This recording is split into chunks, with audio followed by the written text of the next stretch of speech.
이상한 알베르게 56페이지. 이 길을 잃다. 나는 그렇게 한참 동안 외진 길을 혼자서 걸었다. 그 많던 순례자들은 다들 어디로 간 것일까? 알베르게에 다녀오는데 그다지 많은 시간이 걸리지 않았는데 아무도 보이지 않는 것이 의아했다. 등에 맨 무거운 배낭과 옆으로 맨 장비 가방으로 인해 어깨가 심하게 결리기 시작했다. 길이 점점 가팔라지며 몸의 균형조차 잡기가 힘들어졌다. 여전히 산길은 이어졌고 다른 순례자들은 보이지 않았다. 나는 슬며시 밀려드는 불안감에 내가 있는 위치를 확인하기 위해 스마트폰을 꺼내었다.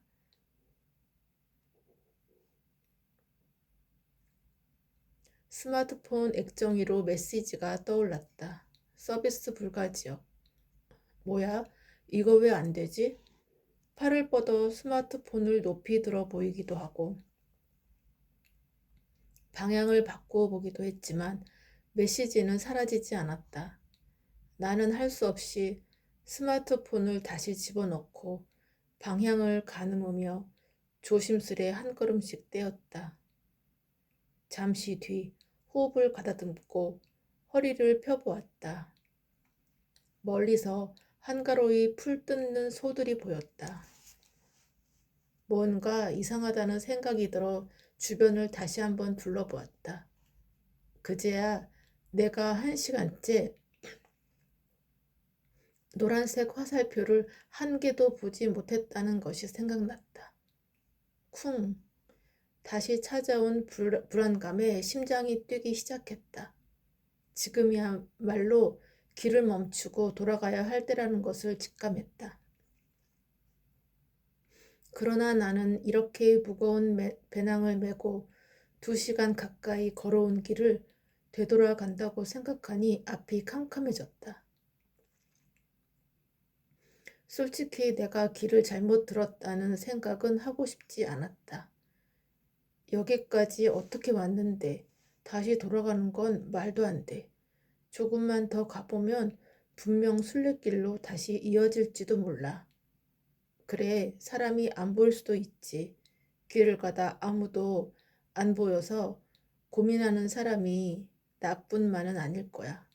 나 같은 사람이 한두 명이 아닐 거라고 스스로 위로하며 계속 나아갔다. 투둑투둑. 한두 방울 빗방울이 떨어지기 시작했다. 걷기 어려울 정도의 굵은 비는 아니었다. 나는 잠시 배낭을 열어 우비를 꺼내 입고 배낭에도 레인 커버를 씌웠다. 고도가 높아서인지 보슬비가 점차 추적추적해지더니 진눈깨비가 되었다. 진눈깨비는 어느새 얇은 눈발로 변해 앞으로 내딛는 발걸음에 얕은 눈이 밟히기 시작했다. 요즘은 기상이변으로 인해 9월이라도 피레네에 눈이 온다더니 실제로 이렇게 눈을 맞을 줄은 몰랐다. 나의 발걸음이 더욱 바빠졌다.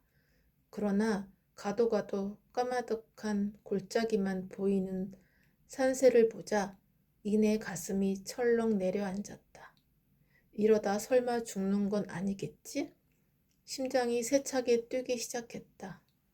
정신이 없어지고 다리에 힘이 풀리면서 눈앞이 캄캄해졌다. 끼고 있던 장갑 안으로 땀이 흥건하게 차올랐고 나중엔 땀이 식으면서 체온이 떨어지는 것이 느껴졌다. 추위로 조금씩 턱이 덜덜 떨려왔다. 어느새 축축하게 젖었던 등이 식으면서 오한마저 올라오기 시작했다. 불현듯 내가 시사교향곡으로 와서 처음 맡았던 다큐멘터리를 찍다 죽을 뻔했던 일이 떠올랐다. 강원도 산골에서 찍었던 약초꾼 특집이었는데 갑자기 내린 폭우로 급히 철수하는 바람에 팀원들을 놓쳤다. 비가 오면서 갑자기 날도 어두워지고 여름이라 옷도 얇게 입었는데 계속해서 비를 맞고 있으니 체온도 급격히 떨어졌다. 그렇게 익숙지 않은 산길을 몇 시간 동안 헤매다 발을 헛디뎌 경사로를 따라 굴렀는데 그땐 정말 이러다 죽는구나 싶었다. 내가 너무 쉽게 생각했구나. 잊고 있었던 트라우마가 다시 살아나며 나는 사태의 심각성을 느꼈다.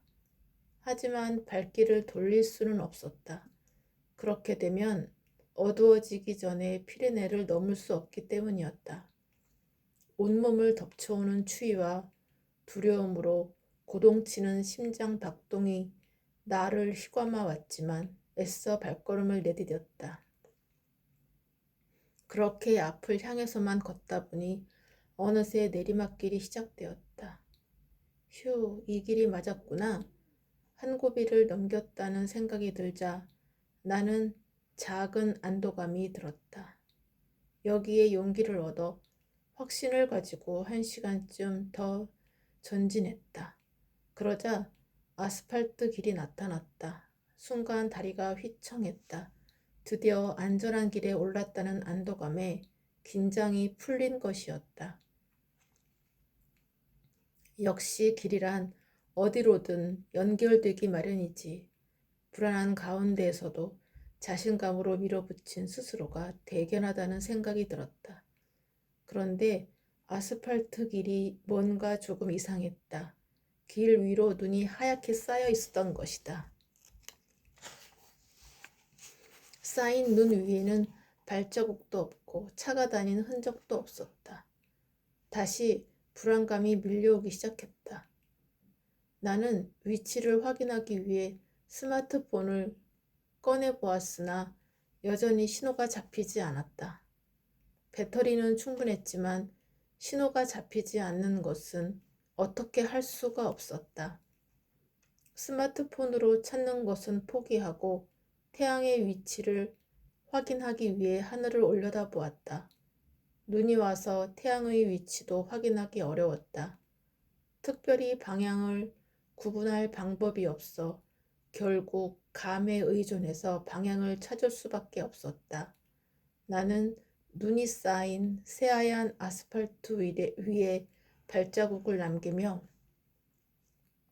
길을 따라 계속 걸었다. 10여 분을 걷는 동안 아무도 보이지 않았다. 걷는 동안 눈은 계속 내렸고 추위와 두려움의 턱은 탁탁 소리가 날 정도로 더욱더 세게 부딪혔다. 여기 사람이 다니는 곳이 맞나? 눈길에 사망한 순례자들도 종종 있다고 하던데 생장의 사무소에서 봉사자가 했던 이야기와 출발하기 전 찾아보았던 기사 내용이 이제야 떠올랐다. 급작스러운 기후변화로 인해 피레네에서 조난을 당하거나 사망하는 순례자들이 종종 있다고 하는 뉴스 말이다. 설마 내가 조난을 당해서 사망하는 순례자가 되는 건 아니겠지? 불안감이 가중되며 그 순례자가 내가 아니라는 보장도 없다는 생각이 들었다. 나는 이러지도 저러지도 못한 채 불안한 눈빛으로 주위를 두리번거렸다. 그때 어디선가 희미한 불빛이 보였다. 그 희미하던 불빛은 점점 뚜렷하게 나를 향해 다가오고 있었고 바퀴가 굴러가는 소리가 들리기 시작했다. 스노 체인을 장착한 지프차 한 대가 천천히 모습을 드러냈다. 빵빵빵빵. 갑자기 차가 빵빵거리며 내게 다가와 서더니 50대쯤 되어 보이는 남자가 창문을 열고 다짜고짜 화를 냈다. 이봐, 당신 지금 제정신이야? 네? 다짜고짜 제정신이냐고 묻는 남자에게 움찔하며 순간 무슨 일인지 싶었다. 당신 지금 어디 가는 길이야? 이 눈길에 혼자서? 론세스바에스로 가고 있어요. 일이 생겨서 뒤처지는 바람에 일행들과 헤어졌어요. 나의 대답에 남자가 더욱 화를 냈다. 아니, 이 사람이 지금 정신이 있는 거야, 없는 거야? 지금 눈 내리는 거 안 보여? 이 상황이 얼마나 위험한지 알아? 미치지 않고서야 어떻게 혼자서 산을 넘겠다는 거야?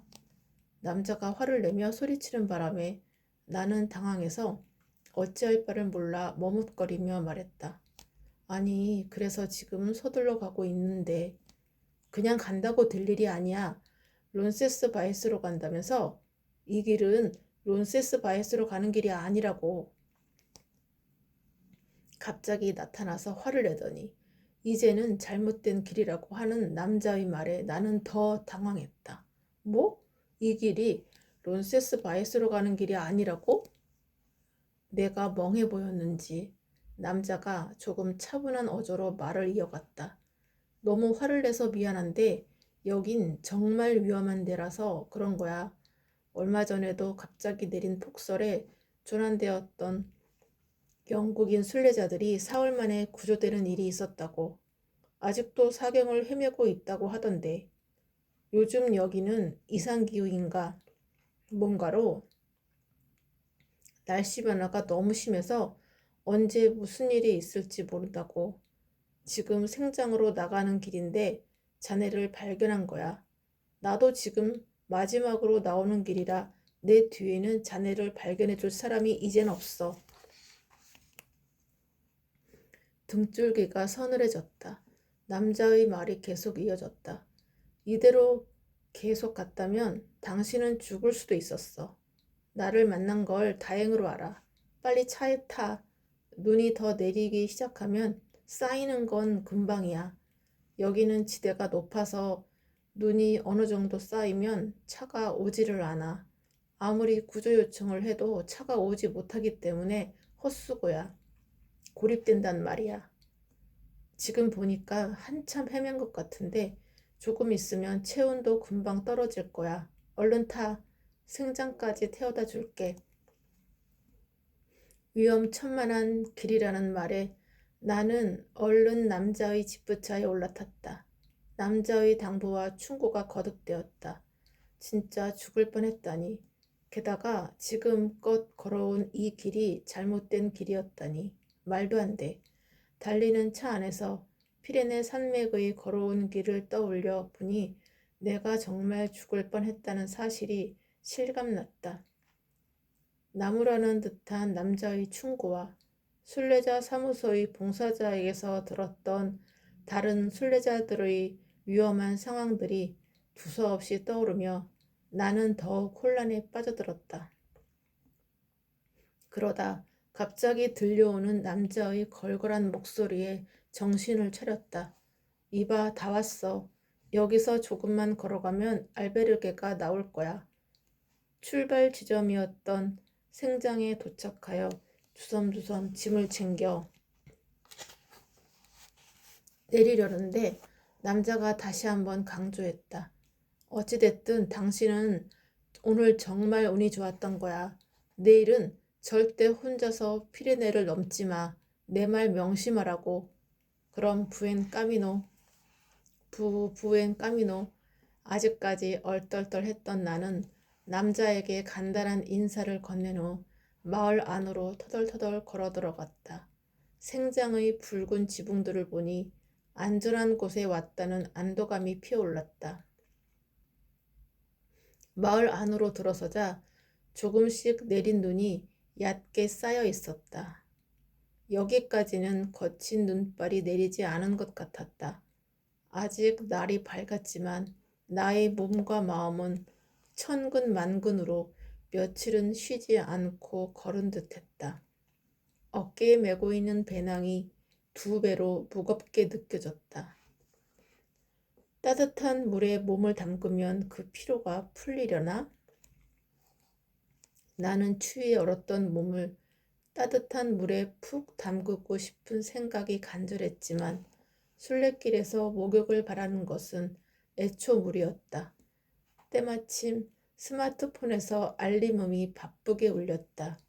하지만 지금은 스마트폰 확인보다 휴식이 급선무였다. 설령 김 부장의 연락이라 해도 지금은 받을 수 없었다. 무조건 쉬어야 했기에 먼저 눈에 띄는 알베르게를 찾아 나섰다. 마을 입구에 멀지 않은 곳에 몇몇 알베르게가 있었으나 이상하게도 모두 자리가 없었다. 되는 일이 하나도 없었다. 나는 아침부터 알베르게에 카메라 배터리를 놓고 오고 산을 헤매다가 죽을 뻔하고 처음 보는 사람에게 호통을 듣고 심지어 이제는 머물 곳도 찾지 못하고 있었다. 내가 생각했던 순례길은 이렇게 위험한 여정이 아니었다. 첫날부터 이렇게 꼬이니 산티아고의 순례길 취재가 잘 될지 걱정이 되었다. 같이 온 스태프가 한 명만 더 있었어도 이렇게 헤매지는 않았을 텐데 나는 점점 자신감이 없어졌다.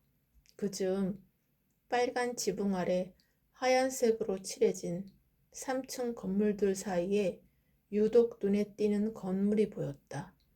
다행히 가리비 그림이 있는 것으로 보아 알베르게인 것 같았다.